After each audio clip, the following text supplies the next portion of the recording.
Bonjour, bienvenue sur la chaîne. Animation résumée. Après avoir dit au revoir à la famille Jamil, de nombreux jours se sont écoulés. Nous voyons donc que Ryoma dirige une entreprise prospère avec sa lessive. Ryoma est lentement devenu connu comme le top G de la lessive dans la ville de Jimel. Puis il est allé à sa blanchisserie de forêt de bambou. Ryoma s'occupait de ses gentils employés, qui s'occupaient bien de ses affaires. Tous les slims et ouvriers travaillaient avec diligence, et ils saluaient tous Ryoma. Plus tard, Ryoma a été admise par Carla pour avoir trop travaillé. Elle a dit qu'il devrait prendre soin de lui-même et planifier son temps pour lui-même. Ryoma a également appris que les nouveaux employés avaient peu d'expérience de travail. Ryoma a été surpris d'entendre cela et a décidé de laisser ses employés travailler davantage à l'avenir. Soudain, ils ont entendu une agitation, et Li Ling a ligoté deux gars. Ryoma a alors appris qu'ils essayaient de causer des ennuis. C'est comme ça qu'on voit les gars. Ils se plaignaient que leur linge était sale. Ils ont montré leurs vêtements propres et les clients se sont moqués d'eux. Ils sont devenus agressifs et Li Ling a ligoté les deux escrocs. La chambre était très propre et le lit était très confortable. Suite à cela, Ryoma est allé dans la mine de Jimel, et il a utilisé le support de ses boues collantes. Ces boues collantes remplissaient un récipient de boue, et Ryoma drainait magiquement la teneur en eau de la boue à plusieurs reprises. En conséquence, Ryoma a créé une vitre par balle. Donc Ryoma était protégé d'un passage en voiture. Puis Ryoma a utilisé ses boues collantes pour créer plus de vitres. Le soir, Ryoma se fatigua, mais soudain il remarqua une nouvelle bave évoluer. Ryoma a appris qu'il avait reçu un médicament visqueux. Ryoma se demanda pourquoi une boue empoisonnée avait évolué. Puis il s'est souvenu d'avoir laissé tomber un médicament la veille. Un de ses slims a bu le médicament et il s'est transformé en un nouveau type de slim. Ryoma a ensuite nourri plus de boues empoisonnées avec des médicaments. Ensuite, sa nouvelle bave lui a montré comment produire des médicaments. Ryoma était donc étonné que sa bave puisse produire des médicaments de haute qualité.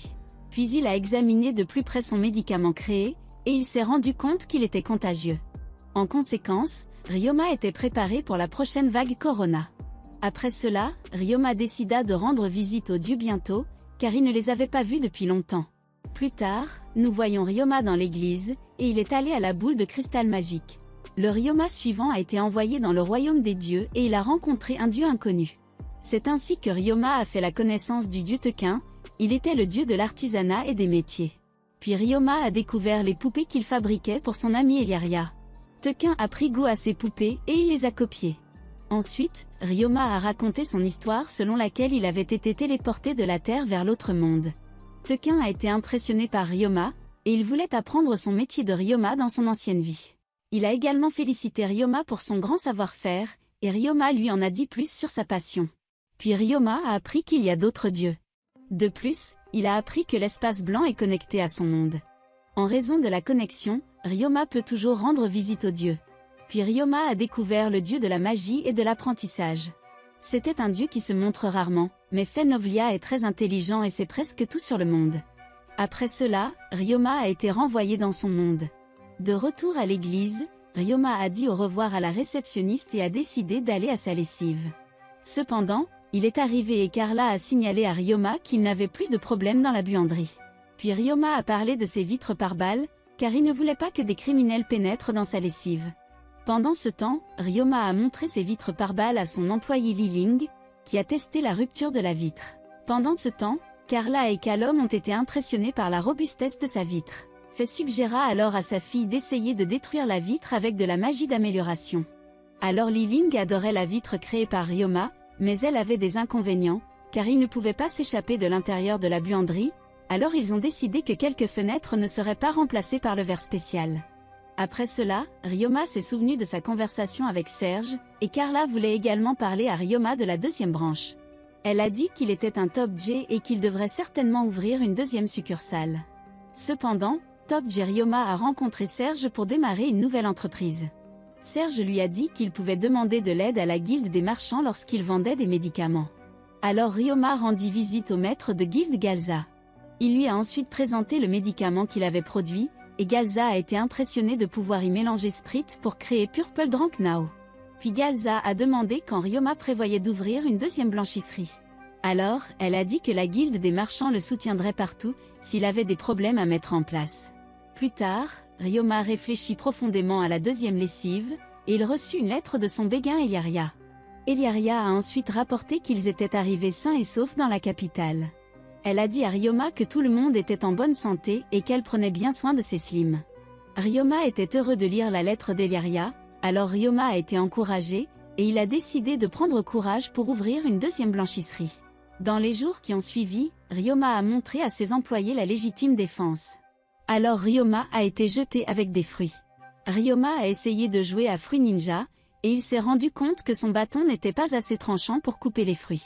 Ryoma montra alors au maître de guilde Taylor de la guilde apprivoiser ses slims. Il remercia Ryoma de lui avoir montré ses incroyables boues nettoyantes. Soudain, un homme en colère causait des ennuis dans la lessive. Il s'est plaint à Ryoma que sa chemise était déchirée. Ryoma savait que le client mentait et il appelle ses boues nettoyantes pour prouver qu'elles sont innocentes. Puis Ryoma a révélé que ses boues nettoyantes n'avaient ni griffes ni dents. En conséquence, Ryoma a pu découvrir les mensonges de l'escroc. Soudain, il s'est fâché quand ces mensonges ont été découverts. Alors l'homme a essayé d'attaquer Ryoma. Ryoma est un top J et il savait comment traiter un escroc. Suite à cela, Ryoma a montré son pouvoir monstre et a submergé l'homme. L'escroc a ensuite été arrêté, et Carla a pensé qu'il était suspect que quelqu'un d'autre ait essayé de causer des problèmes à nouveau. Ryoma était inquiet pour sa lessive, mais Carla a dit que l'homme essayait de comprendre la cause des fauteurs de troubles. Après cela, Ryoma a rencontré son ami Asahi. Il était content de voir Ryoma. Puis Ryoma remarqua l'épée katana d'Asahi. Ryoma voulait en savoir plus sur son épée. Asahi a ensuite dit qu'il pouvait obtenir les épées katana de la capitale, mais elles sont très chères. Suivi, Asahi a dit qu'il obtient son épée gratuitement de sa famille. Puis Asahi demanda si Ryoma pouvait manier des épées katana. Cependant, Ryoma a répondu que son grand-père lui avait appris l'escrime. Dans l'après-midi, Ryoma a décidé de fabriquer sa propre épée katana. Ryoma a ensuite tenté de couler du sable de fer et du charbon de bois dans une lame d'épée, mais il n'était pas familier avec le processus de fabrication. Soudain, il se souvint qu'il avait une lance, alors il sortit l'arme de sa boîte à objets. Ryoma connaissait une certaine technique pour balancer une lance, mais il voulait un katana comme arme. C'est ainsi qu'il se souvenait de son enfance, lorsque Ryoma fabriquait des armes avec son père. En outre, il a appris à utiliser de nombreuses armes. Ryoma découvrit alors une fonction secrète de sa lance, mais il préférait une épée normale. Le lendemain, Ryoma apprit que les problèmes de sa blanchisserie étaient causés par une guerre de factions contre le maître de guilde des marchands. Taylor voulait que les humains coexistent avec les monstres, mais les organisations maléfiques voulaient l'empêcher. Ryoma voulait aider Taylor à résoudre les problèmes. Dans la soirée, Ryoma a vérifié ses nouveaux employés, qui venaient de la guilde des dompteurs. Ils étaient des chercheurs de slim, et étaient heureux de travailler pour Ryoma et de faire des recherches sur ses voiles. Ensuite, Ryoma a découvert que leur ancienne entreprise les traitait mal auparavant et que les conditions de travail étaient insupportables. Ryoma a été surpris que la recherche sur le slim ne soit pas vraiment financée. Par la suite, Ryoma a également appris que les chercheurs de slim ne pouvaient pas développer de nouveaux types de slim. Ryoma était un expert en slim, et il leur a parlé de l'évolution des slims. Cependant, les chercheurs de slim ont été surpris que les slims se transforment en différents types de slims provenant de différents aliments. Ils ont ensuite voulu en savoir plus sur les slims de Ryoma, et ils ont parlé des slims ensemble. Le soir, Ryoma rentrait chez lui, mais il était suivi par plusieurs hommes. Ryoma s'est immédiatement enfui et il a été attaqué par quelqu'un. Suite à cela, Ryoma se téléporte sur un toit et il invoque ses oiseaux limors depuis son sort de dimension d'origine. Ensuite, les criminels ont été attaqués par Ryoma, et il les a vaincus instantanément. Après que Ryoma ait voulu connaître les motivations de leurs actions, un criminel a tenté d'attaquer furtivement Ryoma avec un monstre. Les oiseaux limors de Ryoma ont pu le protéger à temps. Après, Worgen est alors apparu et s'est précipité au secours de Ryoma. En conséquence, les criminels ont été arrêtés par un groupe de chevaliers. Le lendemain, Ryoma a raconté à ses employés les actes des criminels. Ryoma a dit qu'il ne devrait pas être plus prudent quand les chevaliers tombaient dessus. Après cela, Ryoma rencontra les 3 maîtres de guilde, et Ryoma apprit qu'un homme maléfique avait donné l'ordre d'attaquer son linge. Puis Galza suggéra à Ryoma d'utiliser son pouvoir pour attirer les ennemis dans un piège. Le lendemain soir, Ryoma est allé chasser les criminels comme Batman, et il a immédiatement attrapé beaucoup de criminels.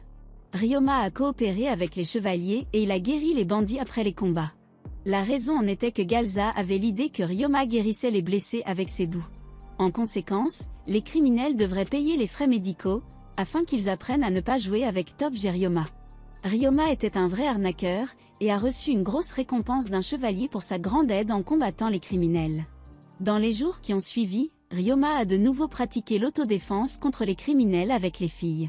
De plus, Ryoma avait un nouvel agent de sécurité pour sa lessive. Dolce a été recommandé par Jeff, qui travaille maintenant comme nouveau garde du corps. Après cela, il y a eu le déjeuner et Ryoma a été émerveillé par le délicieux pain. Les filles étaient également ravies du délicieux déjeuner et elles ont tout apprécié le temps passé ensemble. Ryoma riait avec ses amis et il était heureux de passer un bon moment avec tout le monde. Le lendemain, Carla lui a montré les bénéfices de sa lessive. Les ventes ont encore doublé, et Carla a également déclaré que les 3 chercheurs de Slim faisaient un excellent travail dans son entreprise. Ensuite, Ryoma a de nouveau rendu visite à Galza et elle lui a montré des biens immobiliers potentiels pour sa 2e blanchisserie. Suite à cela, Ryoma a reçu une lettre d'Eliaria. Elle lui a dit qu'elle se préparait avec diligence pour son école et qu'elle progressait dans l'utilisation de la magie. Elle l'a également remercié à nouveau de lui avoir appris le sort de l'eau pétillante. Après cela, nous voyons Ryoma, il était prêt à ouvrir sa 2e blanchisserie, et il est parti en voyage dans une autre ville.